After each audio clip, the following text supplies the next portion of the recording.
Hello, lovely viewers. Welcome to the second part of the married talk. This is the male version, and I'm sure you enjoyed last week's part one. We are continuing this week, and we are going to center more on the reality. After all the hula baloo about I want this, I'm looking out for this, and all of that. When marriage happened, what did we encounter? What were the shocks of our life? How did we maneuver our way around? And all of that. We will pour it out there for you to be able to appreciate. We would give you the mind of God concerning how it's supposed to go. And we are sure that if you are getting ready into it, it will be a blessing. If you are already there, as we share our experiences, it will also be a blessing. And going forward, we would become better people so that the devil will not have a field day. My name is Theophilus Lamptey, and this is Being the Help I Needed. Our handles are Theophilus Lamptey Ministries on YouTube and Facebook and all other social media platforms. You can find us on podcast as well. Do well to subscribe and click the notification button. Send it to as many people as possible. Remember, this is adult education in Bible studies. You will not find things like this out there.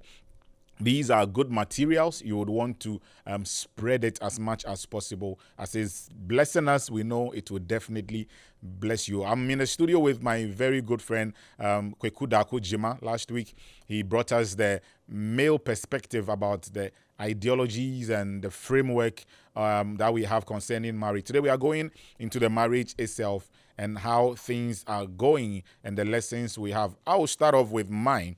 Like I said, I didn't have that typical spiritual mindset as far as marriage was concerned. My reasons for wanting to marry are very skewed. They are negatively skewed. They are very wrong, like I said. So don't take them, but use them as a guide so that you don't make those mistakes. So I entered into marriage. I didn't know the mind of God concerning marriage. I didn't know the purpose for which I even married as far as my wife is concerned. I thought, oh, I'd met somebody I loved and then that was it. Yeah, so I want to be able to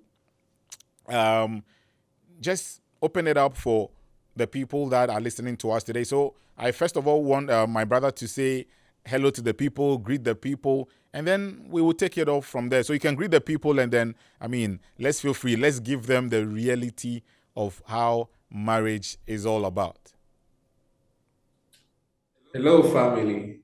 Once again, thank you so much, my brother, for the platform. And today is a reality check. So it's going to hit you like this. It's going to be an interesting one as we dive deeper into the previous week where we discussed, and we're able to come up with um, real life situations. And as God gives us the grace, we'll be able to, let you guys know how we're able to deal with these differences, how we're able to deal with the reality, and be able to grow and become better people and better versions of ourselves. So, it's going to be a beautiful discussion, and I'm really excited for today. Kwaku, just when you were talking, this thing just came to me. We actually forgot a very important idea or plan that we have concerning marriage, and it's got to do with children. Most of us have these very, very funny ideas. I want to have 3 children, 2 boys, 1 girl. I want to have twins and triplets and all of that.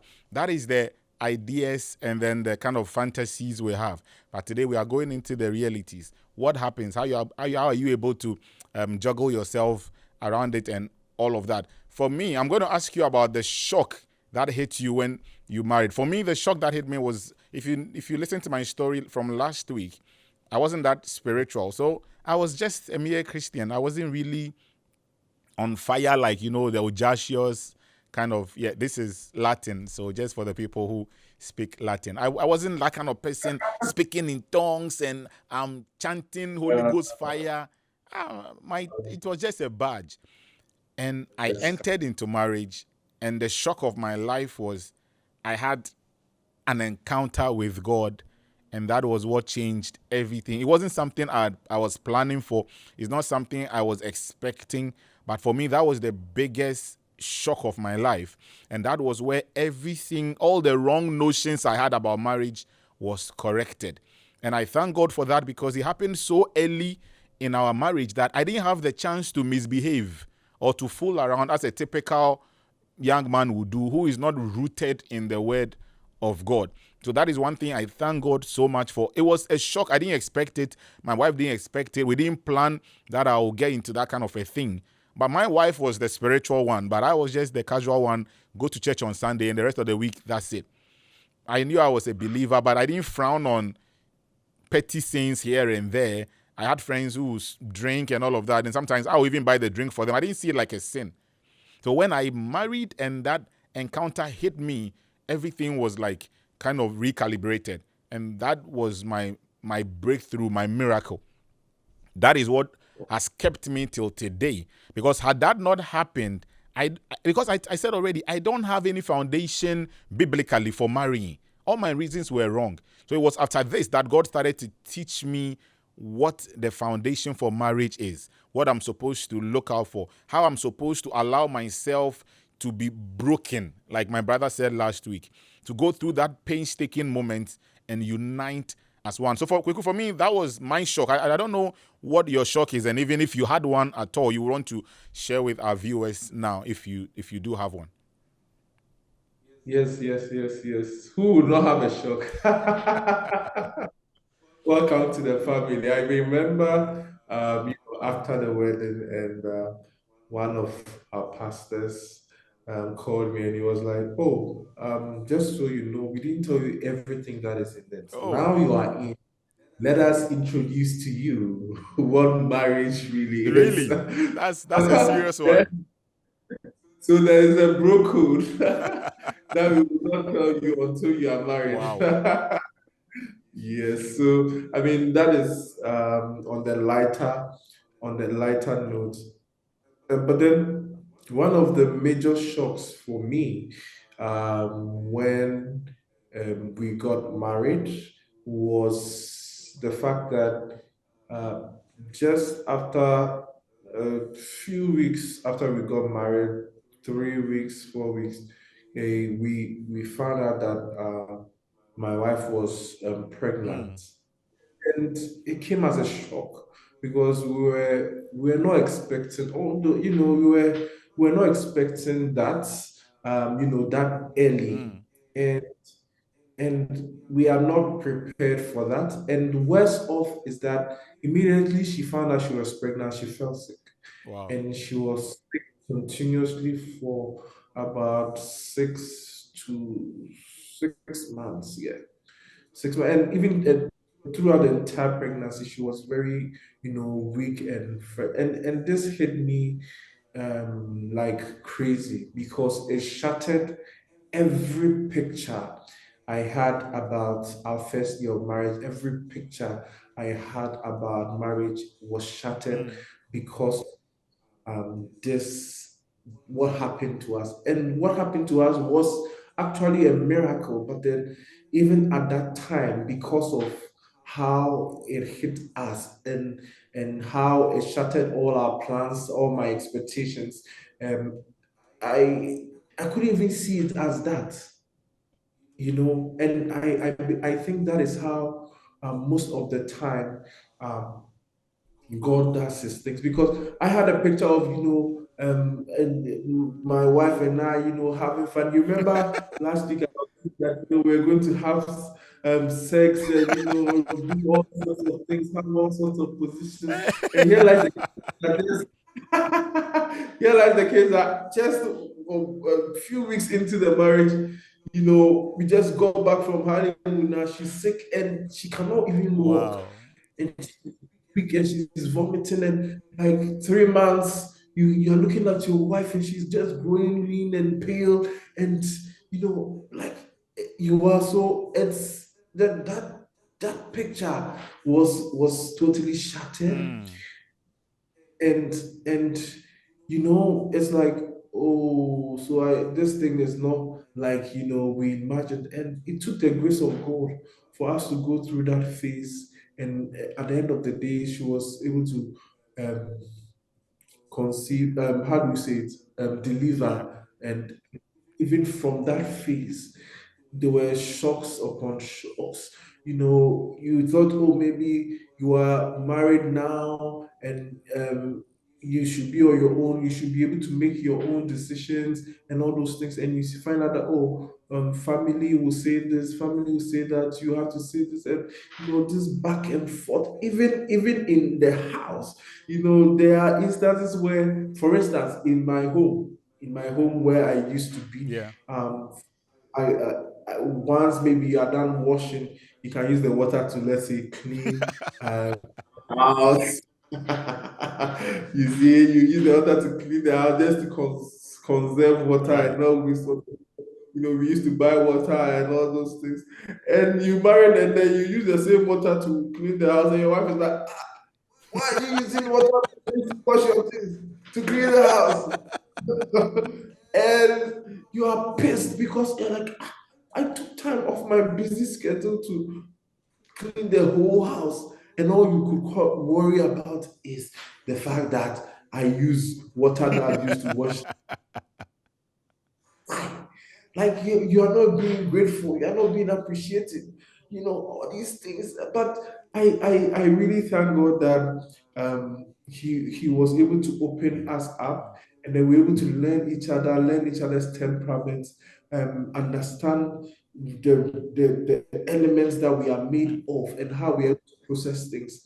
And from that time, we've been able to build and adapt and tolerate and understand each other as to why we act in certain ways, or why we respond to things. So it's been a roller coaster for me, and I'm like, oh, I'm like, oh shoot, if me, I am as shocked as this, then those people, not preparing themselves well for this thing, how will they be able to? Yeah. And that goes a long way to point out that there's a need to drop every imagination, there's a need to drop every expectation, and open our hearts up for that learning process, that molding process that God will do. And there's also a need for us to really, like, open our hearts, Mm. that God will work on our hearts. Mm. Because I realized that when I got married, through these situations, I found myself getting angry at the least things. And I didn't know, oh, I could be this angry. Mm. you know yeah, I never knew that, oh, I could be this angry. Like, because when I was on my own, I everything is cool, you're enjoying life, yes, you have things figured out, yes. But I didn't know that, where from this anger all of a sudden, like, where from this anger, and then you find out that, oh, you're a choleric, oh, I'm raising my voice, oh, and you are married to a melancholic, yeah, you are raising your voice. How would you raise your voice at a melancholic? Yeah. Because she is not looking at what you are saying. Mm. She's looking at how you are saying it. So, or the choice of words or the tone. That is what she will make sense to her, and will appeal to her, not whatever that you are saying, or how constructive you are putting your argument or making your statement. So, all these things are things that, by the grace of God, I was able to learn, as I gave myself that grace to assume the office and to be able to learn. So yes, I know I've touched based on a lot of Yeah. things, but then, yeah, so you can come in also as Sure. well, and then Mm. you So yes, just when you were talking about the pregnancy and all of that, I wanted to come from my side, my experience. Like I said, I didn't really have any fundamental biblical doctrines going into marriage. So I married, and it was still my mindset, just carnality here and there. So you know how it is from parents, everybody pressure. When you marry, they're expecting that you're supposed to have a baby the next month, see your wife start vomiting, and they are spying you, and your wife is not vomiting, and you are just here. So like the way you had plans to kind of chill out and enjoy yourselves a little bit, I didn't even have any plan at all.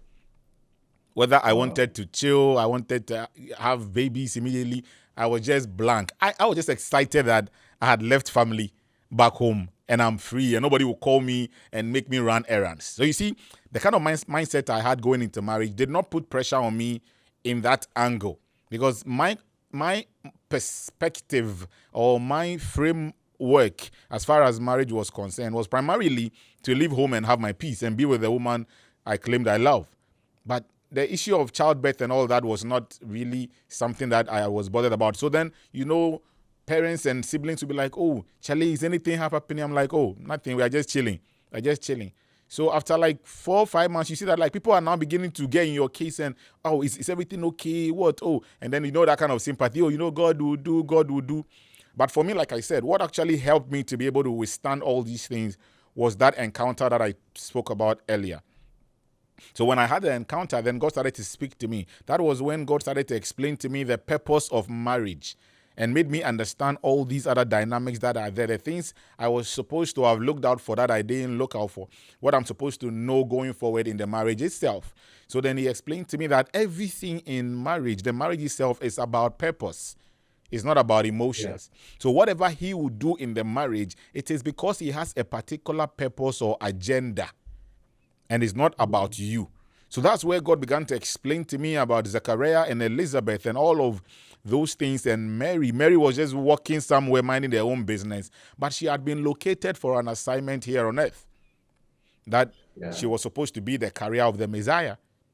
Elizabeth was walking there, and they've been praying and crying with Zechariah for a long time and no issue. And I'm sure they had given up on God for that particular part of their life. But in heaven, they needed Mary to be old enough, because the gap between the two children, that's John the Baptist, who was the forerunner of Jesus Christ, and Jesus Christ himself, was supposed to be 6 months. So God is not concerned about how old Elizabeth is, as far as Mary is not ready. So God will keep scanning and waiting for Mary to come before Elizabeth and Zechariah will be able to have an issue. So that was where God started to prep me that life and everything that it involves, especially marriage for that matter, is purpose-driven, and the purpose is designed by God.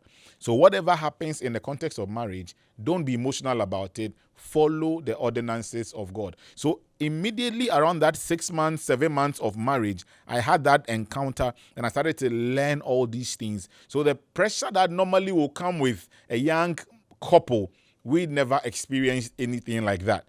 So then we knew exactly what God has said concerning us. We knew what God was saying us. We had to calm everybody who was apprehensive. Oh, what is happening? Is this okay? Is that okay? We made them to understand that it's purpose-driven and not emotions.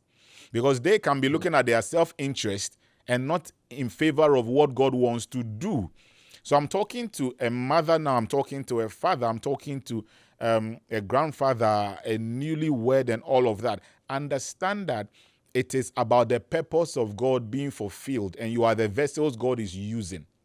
So it might not be the way you want it, but when you understand that the dealings of God is purpose-oriented and not emotional, you will not freak out about certain things that happen to you. So your marriage is supposed to be a story for others to read, and it is only God who knows the way he wants to write the script. So you see, my brother has gone through this experience of that immediately unexpected pregnancy and that condition that the wife went through, because it's a story somebody must read. That's why today he's able to share these information with other people who are yet to go in and those that have gone in. Mine is also a unique story altogether that you need to understand that is purpose-driven. So don't kill yourself. Allow God to be God in your marriage. And that was one thing that saved me and has been the greatest blessing of my life as far as my marriage is concerned.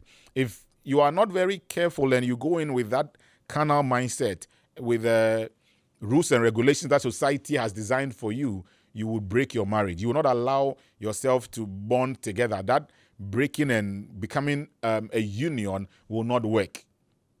So it's a lot of work. It was a shock to me. Everybody was surprised. My parents, everybody saw that something had happened to this young man. My wife even knew that something had happened to me, because I was one person who would not even pay my tithe, because I had this kind of mindset that the men of God were just using the money for their own good, and then people were suffering. And my wife, she was paying her tithe and I was okay with it. When I had the encounter and God started to explain to me what purpose and all of that is, I started paying my tithe and my wife knew that something had happened to me. She didn't need to go and check anything. She knew that the kind of mindset I had about these principles and I started to do them, I had actually had an encounter. And this is a shock to her as well because she didn't expect it like that. So imagine that she had settled with the kind of personality I was prior to marriage. And then I just had an encounter, and all of a sudden, everything I'm doing is I'm praying, I'm fasting, I'm just giving our things away. I'm sure it would have been a very big hurdle. But that is the unplanned part of marriage. She never expected it. She never planned anything like that. She was just interested in the fact that she's met somebody she loved and she's married. But all these things happen. So the me before the marriage and 7 months after the marriage was a different scene altogether. Everything just turned around, and I can say that it was for my good, but the shock was heavy. It could have also destroyed everything if God had not given my wife that patience and that accommodating spirit to appreciate the fact that it was God doing something with the husband, and it was good and it was helping us. We could have been going back and forth and back and forth. So I just want to share with you that there are unplanned, unexpected happenings in marriage. But when you make God your pillar and your foundation, everything will fall in place. Understand this, young lady, understand this, young man, that no matter what happens, it is supposed to be about the purpose of God. And like I said in Genesis chapter 2, the purpose of God was being fulfilled until God felt the need to bring woman. The woman did not come to give pleasure to the man, although pleasure will be a byproduct. The main reason the woman came was to come and help the man fulfill the purpose for which God created him. My brother, you want to come in if you have any other thing you want to share with our listeners regarding the realities. What actually, you were just talking about temperament and how you dealt with it and all of that. I mean, how was it for you with the childbirth? Because I'm sure because you were not ready for it, it was like it just hit you. How did you manage all of that, considering you being a very busy person, your wife being a very busy person? How did you manage it, just for our listeners who are also trying to find out if they get hit like this with something they've not prepared, like childbirth? So I think it was a shock, but then by the grace of God, we're able to go through it, and we thank God for support, especially from um, our families that really supported us, especially her mom and my family. And they helped us through the entire process. But then for that shock, we once the baby was delivered, the whole everything else turned. Everything else became a whole different phase altogether for us. And I think that was the most challenging time Mm, for us. Uh, because she was going through a whole postpartum, reactions mm, and emotions. And I also was going through the same thing. I didn't understand what was happening. I didn't know much about childbirth, and we didn't plan for these things. But then, as as we went through, so we had to go through counseling, we had to go through, mentorship. We had to sit down and, because we were so helpless, and we involved a lot of, so we got a lot of support from family. Those That one too became an issue, And we had to really sit down as a couple and have conversations back to back. And we God grant us the grace and the wisdom to be able to say that, oh, we can do these things on our own. We can build strength. We can build stamina to take charge of our own matters and be able to mature and grow and become better and be able to even parent our child as we should. And I must say that God has been faithful, Mm. has been good. It's been 9 months since childbirth, almost going to 10 months. And we look at the miracle that God gave to us. And even the timelines to which these things happened, it's not normal because it's exactly 9 months after our wedding. That was on this very same day, exactly 9 months, 17th September to 17th June. That was when the baby came, and even before the baby came, prophecies had come, exact time the baby will be born, day the baby will be born, all these things. So, like, you can see that regardless of everything that has happened, um, God has plans Mm. for this agenda, and God is pushing a particular agenda and a particular Right. purpose with our lives. And so we cannot be casual about these things, and we cannot just mistreat or just malhandle the things that God is putting in our hands or the positions that God is putting us in, to be able to do His work and to push His purpose. And I believe that this is what marriage is about. Like how you said, that is about Yeah. purpose. It is about God pushing His own agenda Mm. through a man and a woman. And if we allow ourselves, as much as possible, God will be able to use our marriages and will be able to build different stories, different stratas of testimonies, and different ways to minister to people all over the world. There's this, there's something that I really want to talk Yes, about, sir. especially in in the picture that marriages are Mm. creating. Uh, the devil is at work, and as much as possible, he's trying to create a negative picture of what God's agenda for marriage is. And it is painting a picture that once you get married, you are reduced to nothing. Or once you get married, it is a waste of time. Mm. Or once you get married, it is a waste of effort. Mm. Or once you get marriage, you are living your life to disaster Mm. and to tragedy and to misery. And this is the picture and this is the agenda that the devil is pushing, so that men who are in need will not get the help they need, Mm. and women who are positioned to help will not be able to perform as they should That's right. in the lives of these men that God has designed for Mm. them. And so, and that will, at the long run, fight the agenda of God, Mm. because then it leaves men uh, like left, the men are stranded, you Mm. understand, and the women are also lost. And so once once we allow ourselves and go to work through our marriages, it is to push the agenda of God and to also tell people that this thing that this institution that you are getting into, it is not to waste your time, it is not to bring misery to you. It is not to destroy your life, but it's to help God chastise you, to help God build you up, is to help push the real agenda of God for marriage and for your destiny.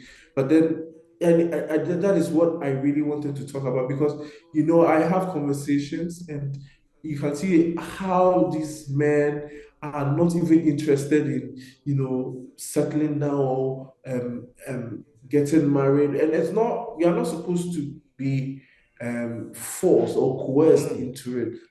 That there's this need. that burns within you, but yet still, even though the need burns in them, there's this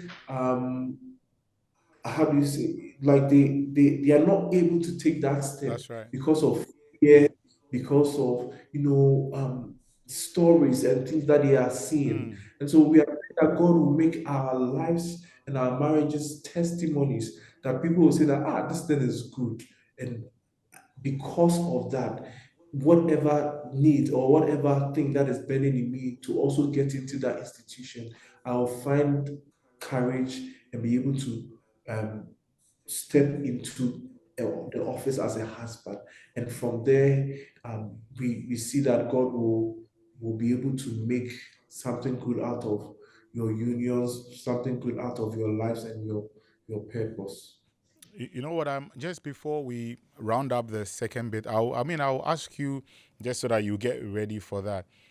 The advice you would want to give to people who are thinking of getting into marriage, and then also those that are already there, based on all the things we've discussed, based on what you've seen, what you've heard, the things you've touched, the personal experiences you have. But I want to first of all talk about not what am I? I'm trying to put it in a very nice way. So we are going to give them advice based on what they should do when they get in and all of that. Okay, I'm going to talk about what I probably would have loved to have known before marriage. I don't know if there are things you would also want to say, but for me, I would have loved to probably understood the purpose for which marriage was created. And that is the reference I have given the people in Genesis chapter 2. If you read it, that's where the purpose of marriage is. I would have loved to know that, but unfortunately, I didn't know. And all the reasons I had were wrong. I would have loved to have a lot more teachings or resources about marriage, like my brother Kwaku said they had. I mean, he and the wife had a lot of resource about marriage, all these seminars and all these things. I never had that. I had never read any marriage book or whatever it is concerning. So those are the things I would have loved. So I'm just encouraging the young men and the young women that are listening to me that in as much as you are investing in your looks and your shape, that is beautiful. Also invest in the resources, because Kwaku is making us understand that there are a lot of shocks, there are a lot of unexpected happenings in the marriage itself when you get there. So you go there and you are like, oh, I didn't know. So you will say you didn't know. This is time to prepare. So there is the preparation stage, which is very, very critical, that we need to pay attention to. So we are not going to totally eradicate all the shocks, but we can mitigate them to a very, very small degree, if anything at all.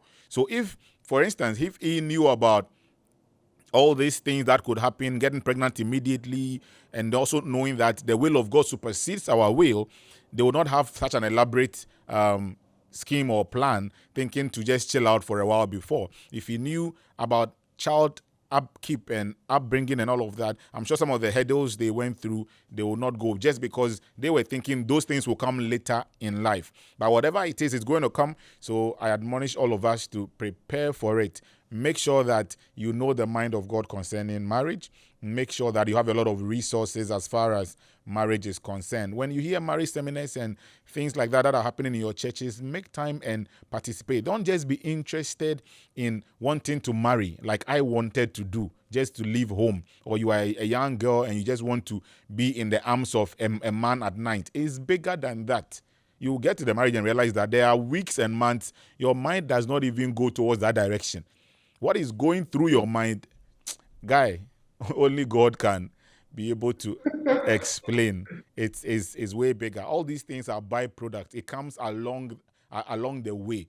But the real deal is that it is purpose driven. God has a purpose for which he decided to allow marriage to be formed. And also about social media. Fortunately, social media is supposed to be a marketing and an advertisement tool.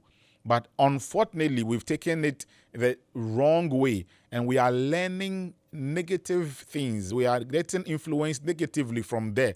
So a believer, a child of God who is supposed to stay with the Bible and get all his teachings and principles and doctrines about how they will live their life, and in this matter, marriage from the Bible, rather sits on social media and they take a cue from people who are not believers. So Mrs. Gyimah was saying last 2 weeks that what we see on social media are actually highlights. They are not the low moments of people. So if all your decision is based on the sample space of what you collect from social media, there is a big margin for error. So don't just follow what they are doing, the pre-wedding pictures they are showing you, and the holidays in the Bahamas and the Hawaii. Those things are beautiful, but it is bigger than that. So don't go and mount pressure on yourself, unnecessary pressure to want to do that, and you are not prepared. A pastor in Ghana will say that we prepare so many months and years for a wedding that will last maximum 8 hours. And we put little and no preparation towards the marriage itself that is supposed to be forever. Forever, I mean until death do us part. But rather, we need to focus on the marriage and not necessarily the wedding. That's not supposed to say that you're not supposed to have a very gorgeous wedding. By all means, have a gorgeous wedding, but it is beyond the wedding. The marriage starts after the wedding ends. So if all your preparation was for the wedding, what about what the marriage really is going to bring you? And don't expect to look or find a perfect man or a perfect woman. None of such exist. The woman you marry, you are going to make the woman your wife. And the man you marry, you are going to make that man your husband. Your husband means that spec or that checklist you have, you are not going to get it. You are going to make it. So the work begins from the first day of marriage. You are going to make that man your husband. So whatever you want in a man, don't go out there and look for it. Go and make the man that. And there is a way to go about it through love. You don't go and be bashing and be nagging, and you have to do it like this. And why that? No, that's not the way it works. So if you go in with nagging and all of that, you are violating the terms and conditions of the marriage code. Remember, I said Ephesians chapter 5, it talks about the fact that the code means woman submit, man love. When that cycle of love and submission is broken, marriage does not exist anymore. And brother, you want to now come in and generally advise the young people who are listening to us and also the young couple, because, you have had to participate in the live game, if I can call it that way. So coming from the before, entering into it and all the shocks that you had, just feel free and just advise the general public, because your viewers are eager to take some of these lessons home. I think you've said it all. And what really stands out for me is the part you said that you are going to make, Yeah. or you're going to make the wife. Yes. The wife is going to make the That's right. husband, but that will be on the foundation of That's love. right. Probably on the foundation of love, that we are able to allow ourselves to Mm. absorb into the wisdom of God and into that mystery of oneness, which I didn't understand until I entered into this marriage covenant. Then I knew that, oh, there's something called um, brokenness. There's something called self-sacrifice, and that you are letting go everything that you have, every picture or every imagination that you have painted, Right. and then allow yourself to be groomed into the office that um, God has initiated you into. And so, one thing that I will say is that couples, because this social media thing is so strong Mm.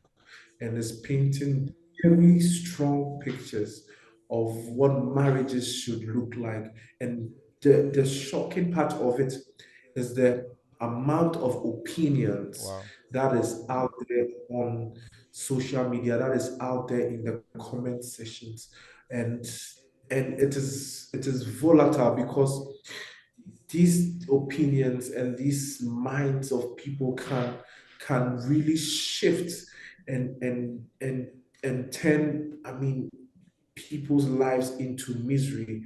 But then I will encourage everyone that dive deeper into the Word of God, Mm.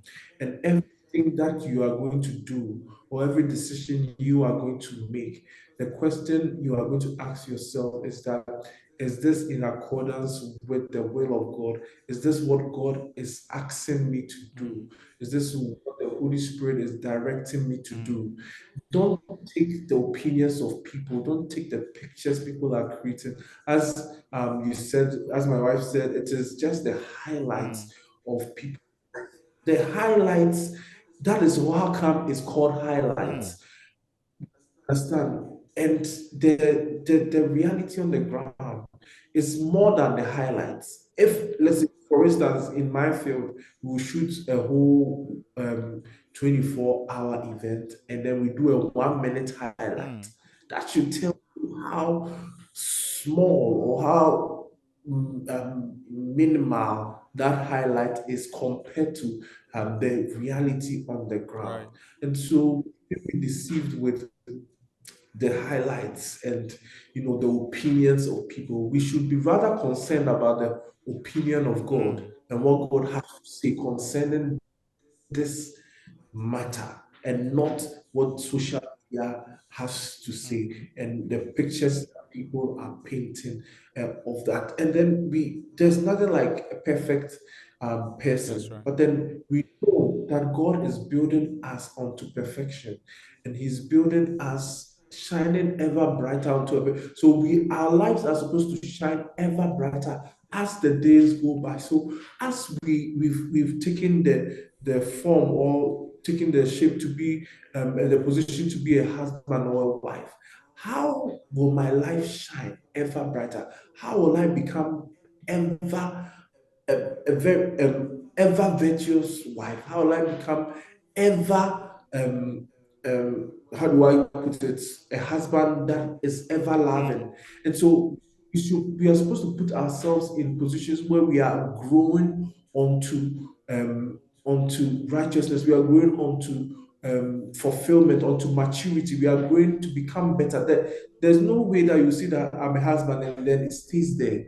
I never knew that, oh, once I become a husband, there's a whole journey ahead of me to grow and mature into becoming a better husband than I was the first day I got married, or the first than I was last week. Mm. And so there's always a higher version of ourselves that we need to attain. And as we draw closer to God, as we draw closer to that thing, or as we become better husbands, we find ourselves becoming one even more. And those differences, those things that separates marriages or makes us feel as though we are individuals and not fulfill that oneness, will begin to share off, and will begin to drop those things. Mm. And so I encouraging us that we should be able to give ourselves that grace to learn and to become one as Christ um, wants us to be. Thank you very much, my brother. It's been an insightful time, sincerely. I've enjoyed myself from the very beginning. I'm sure our viewers have had a lot of fun as well, and they've taken notes, because I have taken notes. I'm sure that you've also taken a lot of notes. The young ones that are coming in, these are our stories. We just want to be the help that we needed when we were at that stage. And because love is paramount, I just want to read something from the Apostle Paul from 1 Corinthians chapter 13, from the verse 4 to 8, just to add weight to what we've been talking about so far, considering the fact that we said you are going to make the man a husband and you are also going to make the woman a wife, but you can do that through love. And once I'm done with that, my brother will come and just say a word or two to his fans and whatever he has to say to the viewers as well, and then we can wrap it up. 1 Corinthians chapter 13, verse 4 to 8. I'm reading the NIV version. It said, love is patient. Love is kind. It does not envy. It does not boast. It is not proud. It does not dishonor others. It is not self-seeking. It is not easily angered. It keeps no record of wrongs. I beg your pardon. Love does not delight in evil, but rejoices with the truth. It always protects, always trusts, always hopes, always perseveres. Love never fails. But where there are prophecies, they will cease. Where there are tongues, they will be stilled. Where there is knowledge, it will pass away. What it simply means is that love covers multitude of sins. So if you are able to exhibit these traits or these characters of love, as I've just read to you from 1 Corinthians, you realize that you will be very patient and gentle in making the woman your wife. You will be very kind and not want to hurt the man when you are making him a husband. You will not envy. It sounds as if it's a joke, but you'll be surprised that there is envy between couple. The man is envious of the wife's feat in terms of achievements and vice versa. But we claim we love each other. That is not love.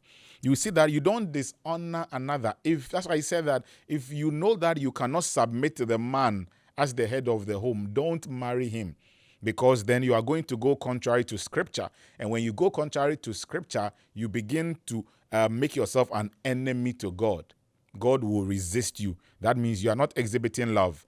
Love is a person. Love is the person. Jesus Christ is love. So if you don't have that person in your home, it will make the marriage struggle. He said love, another quality is that it's not easily angered. You don't have to be throwing fist at every situation that comes about. No. Love does not delight in evil, but rejoices with the truth. Love protects. Like I said, the man needs to have protective qualities. So God was wiring the man to show love when he eventually gets into marriage. It's always trust. Love never fails. These are the things that we need to put in place as far as making the home work. So you are going to make the man your husband. You are going to make the woman your wife. It is yours. It's not the wife. It's not the husband. It is yours. So the specifics you have, make sure that you are spending time and you be patient and kind and all of that to mold the man the way you want to do. So love is hard work. Love is sacrificial. Sometimes you must give yourself to make the other person. So if you are not ready for sacrifice, you cannot marry, because marriage, love is what will make it work, and love is sacrificial. So beloved, I just want to leave you with 1 Corinthians chapter 13, verse 4 to 8. Amidst all the things that we've talked about so far, don't forget what love stands for and all the traits and characteristics of love. My brother, you just want to say hello to our viewers, and then if you have any final words for them, we would appreciate that, and then I can wrap up for today. Awesome. So, you said it all. You said it all. And we are excited about this marriage talks and the things that we are learning about marriage. And it's good that we have experienced it, and we are still experiencing it, and we are still learning. And so you should know that the whole thing is a learning process, is a making process. God is making you into a better version of yourselves. Is making you into that union, that oneness, and He will work with that oneness more. He needs us to be one. He needs that union to be fused such that He will be able to push His agenda through that union. And that is the beauty of marriage. And we need to be able to ask that, because if the whole point is that if if we are not standing for God in oneness, then you are standing for nothing, That's right. because this is the idea of whatever that we are doing is the idea of Mm, God. It is the idea of Christ. So there is no way we are getting into this institution without Him. Then the institution becomes void, and that is how come we've seen a lot of marriages that's fail, right. because the marriage did not stand because of God's agenda. It stood because of people's personal Yeah. opinions, people's personal sentiments and Mm, emotions and people's agenda. But if it is standing, or it is meant to stand on the of for God and on the basis of God's foundations, then it's going to endure and it's going to um, stay through and through. And so, my friend, my regards to, I'd like to say hi to my wife and to my team at the office, Gyimah, and everyone watching. God bless you guys so much, and thank you guys for showing up every week to learn and to um, share in this grace that we are experiencing. yeah. So just in case anybody wants to use your services, I mean, just put it out there. If somebody wants to get your services, tell them what you do and how they can get in touch with you as well. Yeah, so we are into photography and videography. Primarily, people know us for weddings, So this marriage thing, there's the wedding and the marriage is two different things altogether. And me experiencing weddings over and over and over and over again, and now coming to experience marriage, I now understand clearly that there are two different things. Don't get it wrong. The marriage is different from the wedding ceremony. And so yeah, we do weddings, and we do also portraits, architecture, documentaries, and all those things. Yes, and by the grace of God, we have other businesses that we are into, and consulting and all those things. So yes, um, you can reach us to us anytime, and then we will be more than willing to help you. Thank you very much. So that has been Kwaku Gyimah. That's Gyimah Studios, Gyimah Photography, Gyimah Videos, whichever way you can call it. Gyimah is Jema, just in case you can find them on Instagram and yes, on YouTube as well. It's been a very fruitful time and I'm super excited.